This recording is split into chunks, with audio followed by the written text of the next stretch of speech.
मीरा, ओ मीरा, चल तो जल्दी से आटा गूंथ दे, मैं फटाफट रोटियां सेक दूंगी। नहीं माँ, मैं नहीं गूंथ पाऊंगी, मैंने मेहंदी लगा ली है हाथ पर। क्या? सुबह सुबह तू फिर मेहंदी लगाकर बैठ गई? बड़ी मक्कार है सच में, काम में मदद ना करनी पड़े इसलिए जब देखो मेहंदी लगाकर बैठ जाती है। चल जल्दी से हाथ धोकर आ मेरे पास, मुझे काम पर जाने के लिए देर हो रही है। माँ, बस आज कर लो ना, देखो ना मैंने कितनी मेहनत से कितना सुंदर डिजाइन बनाया है।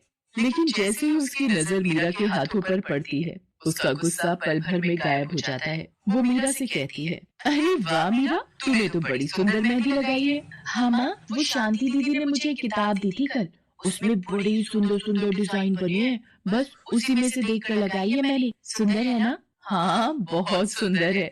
अरे लेकिन मुझे तो ओफो, फिर लगा लिया ना तूने बातों में, पहले से ही देर हो रही है, ऊपर से तू भी मेहंदी लगाकर महारानी जैसे बैठ गई है। माँ, तुम इतना परेशान क्यों होती हो? एक दो घंटे में जब मेरी मेहंदी सूख जाएगी तो मैं घर के सारे काम कर दूंगी। मीरा की बात मानकर कावेरी काम पर चली जाती है। वो एक बड़ी सोसाइटी के घरों में काम करती थी और इसी काम से कावेरी और मीरा का गुजारा चलता था। कावेरी के पति की कई साल पहले एक सड़क हादसे में मौत हो गई थी।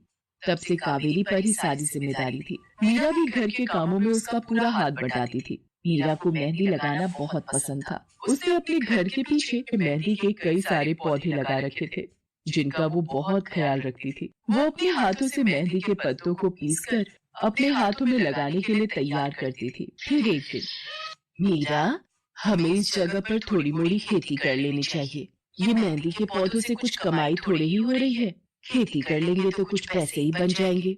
नहीं माँ, मेरे मेहंदी के पौधों को हाथ भी मत लगाना, बाजार से मेहंदी खरीदने के तो पैसे हैं नहीं हमारे पास, अब इन्हें तो रहने दो। ये कहते हुए मीरा की आंखों में आंसू थे। कावेरी उसके सिर पर हाथ रखते हुए कहती है, मीरा, मैं जानती हूँ तुझे मेहंदी लगाना बहुत अच्छा लगता है, लेकिन बेटा अपनी हालत तो तुझे पता ही है ना, मैं कितनी मुश्किल से। माँ, सब समझती हूँ मैं, जाओ कर लो जो करना है। इतना कहकर मीरा रोते हुए वहां से चली जाती है। कावेरी को उसके लिए बुरा लग रहा था। वो मीरा की मेहंदी के पौधों को कुछ नहीं करती। ऐसे ही कई दिन गुजर जाते हैं। ज्यादा काम करने की वजह से कावेरी की तबीयत खराब रहने लगी। वो बहुत जल्दी जल्दी बीमार पड़ने लगी। तो मीरा ने उससे कहा, माँ तुम रहने दो, तुम्हें बुखार है, रात भर सोई नहीं हो, मैं चली जाती हूँ काम पर। नहीं मीरा, तू कैसे? ना नहीं, मैं ठीक हूँ, मैं जाती हूँ। कावेरी जैसे ही उठकर चलने की कोशिश करती है, अचानक उसे चक्कर आ जाता है। मीरा उसे सहारा देकर बिस्तर पर लिटा देती है और उससे कहती है, बस माँ, अब तुम आराम करोगी और काम पर अब से मैं जाऊंगी। कावेरी घर पर रहकर आराम तो कर रही थी, लेकिन वास्तव में उसे अच्छे इलाज की भी जरूरत थी, जिसके लिए पैसे थे नहीं। दूसरी तरफ अब हर रोज मीरा काम पर जाती और लौटकर घर के भी सारे काम उसे ही करने पड़ते थे। इस सब में उसे मेहंदी लगाने का बिल्कुल भी वक्त नहीं मिल पाता था।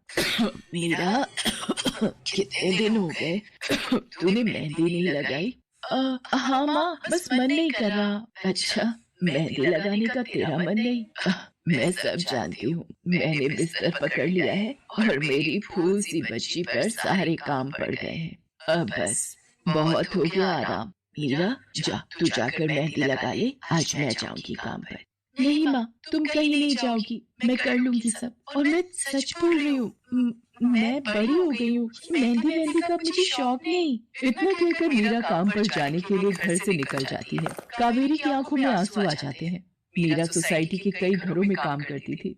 उन्हीं में से एक घर आरती का भी था। उसके घर पर तीज का त्योहार बड़ी धूमधाम से मनाया जाता था। तीज की तैयारियों में मीरा भी मदद कर रही थी। इसी बीच, अरे ऐसे कैसे? मैंने सारे रिश्तेदारों को बुला लिया है, मेरी सारी फ्रेंड्स भी आने वाली हैं। मैं क्या कहूँगी उन्हें? फोन पर काफी देर बहस करने के बाद आरती फोन रख देती है।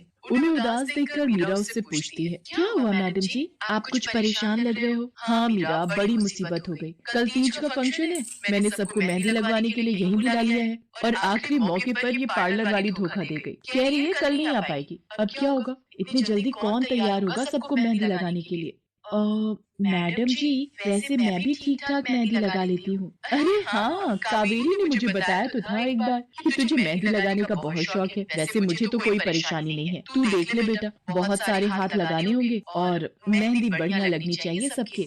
आप बिल्कुल चिंता मत करिए मैडम जी, मैं सब अच्छे से करूंगी। बहुत दिनों बाद मीरा के चेहरे पर खुशी थी। उसने घर पहुंचते ही मेहंदी के खूब सारे पत्ते तोड़कर पत्थर पर पीसना शुरू कर दिया। ये देखकर कावेरी ने मीरा से कहा, अरे मीरा, शाम हो गई है, अब मेहंदी मत लगा, मौसम भी ठंडा है बेटा।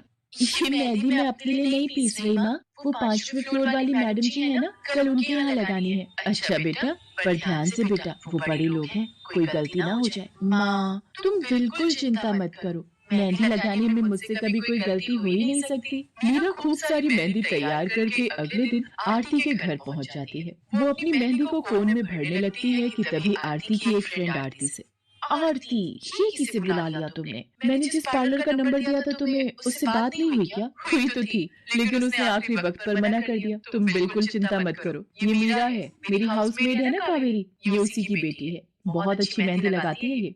ओफो आरती, तुम भी ना, पार्लर की बात अलग होती है, उन लोगों का मटेरियल ब्रांडेड होता है, मेहंदी के रचने की गारंटी मिलती है वहां से। और इसकी मेहंदी तो मुझे कुछ समझ नहीं आ रही, इस पर तो कोई लेवल तक नहीं है। अगर कुछ गलत रिएक्शन हो गया हाथों पर तो? आप बिल्कुल चिंता मत कीजिए मैडम जी, ये मेहंदी मैंने खुद पीस कर तैयार की है। मेरे पास बहुत सारे मेहंदी के पौधे हैं, इसमें कुछ भी ऐसा नहीं है जो आपके हाथों को नुकसान दे।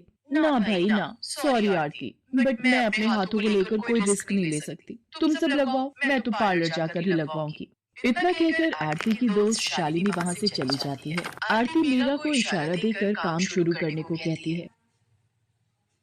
अरे वाह, मानना पड़ेगा, इस बच्ची ने कमाल की मेहंदी लगाई है। मुझे तो नहीं लगता कि इस मेहंदी का वैसा रंग आएगा जैसा पार्लर वाली मेहंदी का आता है। अब बस भी करो शालिनी, मेहंदी कैसी रचेगी ये कल तक पता चल ही जाएगा ना। बच्ची है वो, उसे इस तरह डराओ तो मत। अरे मुझे क्या, मेरे हाथ कौन सा खराब होने वाले हैं, तुम ही लोग लगवाओ और तुम ही भुगतना। शालिनी गुस्से में वहां से चली जाती है। उसे पूरा यकीन था कि मीरा की मेहंदी रचेगी नहीं, साथ ही हाथों पर उसका गलत रिएक्शन भी हो सकता है, लेकिन जो हुआ वो इससे बिल्कुल अलग था। अगले दिन मीरा के घर पर, अरे मैडम जी, आप यहाँ, आपने तो आज काम पर आने के लिए मना किया था ना, मैं इसीलिए नहीं आई। हाँ हाँ, कल तुम कितना थक गई थी, इसीलिए मैंने आने को मना किया। मैं यहाँ तुम्हें काम पर बुलाने नहीं बल्कि किसी और काम से आई हूँ। अंदर नहीं बुलाओगी? अरे माफ कीजिएगा मैडम जी, आइए अंदर आइए। आरती को देखकर कावेरी भी बिस्तर से उठकर खड़ी हो जाती है। आरती के साथ उसकी दोस्त शालिनी भी थी। मीरा उन दोनों को पानी देते हुए कहती है, ये लीजिए मैडम जी, मेहंदी तो ठीक से रची ना मैडम जी? ये तुम्हें मैं नहीं, शालिनी बताएगी। फिर शालिनी अपने हाथ मीरा की तरफ बढ़ा देती है। उसके हाथों पर कई जगह छाले पड़े हुए थे। ये देखकर मीरा उससे कहती है, अरे ये क्या हुआ मैडम जी? मैंने तुमसे मेहंदी नहीं लगवाई, उल्टा तुम्हारा अपमान करती रही, उसी की सजा मिली है मुझे। मैंने सबसे महंगे वाले पार्लर में जाकर मेहंदी लगवाई। मैंने उनसे जोर देकर कहा कि मेहंदी का रंग बहुत बढ़िया आना चाहिए। इस चक्कर में उन्होंने पता नहीं क्या क्या मिला दिया मेहंदी में, और मेरे हाथों का ये हाल हो गया। और दूसरी तरफ तुम्हारी मेहंदी, जिसने भी लगवाई उसके हाथों की रंगत ही अलग है। देखो आरती के हाथ देखो जरा। आरती ने अपने हाथ आगे बढ़ा दिए, जिन पर मीरा के हाथों से लगी मेहंदी का बहुत ही अच्छा रंग चढ़ा था। फिर आरती कावेरी के पास जाकर उससे बोली, बस कावेरी, ये झाड़ू पोछा और बर्तन बहुत करवा लिए तुमने मीरा से, ये अब वो करेगी जो इसे करना चाहिए। जी, क्या मतलब मैडम जी? ये अब मेहंदी लगाएगी सबके हाथों पर। हमारी एक दोस्त का अपना ब्यूटी पार्लर है, उसे मीरा का काम और उसकी मेहंदी की क्वालिटी बहुत अच्छी लगी। वो मीरा को अपने यहाँ काम देना चाहती है, अच्छे पैसे भी देगी वो मीरा को, और तो और वहाँ रहकर मीरा पार्लर के दूसरे काम भी सीख पाएगी। आरती की बात सुनकर कावेरी की आंखों में आंसू आ जाते हैं। वो हाथ जोड़कर आरती का शुक्रिया अदा करती है। मीरा भी बहुत खुश थी। अब न सिर्फ वो अपना मेहंदी लगाने का शौक पूरा कर सकती थी, बल्कि अच्छे पैसे कमाकर अपनी माँ का इलाज भी करवा सकती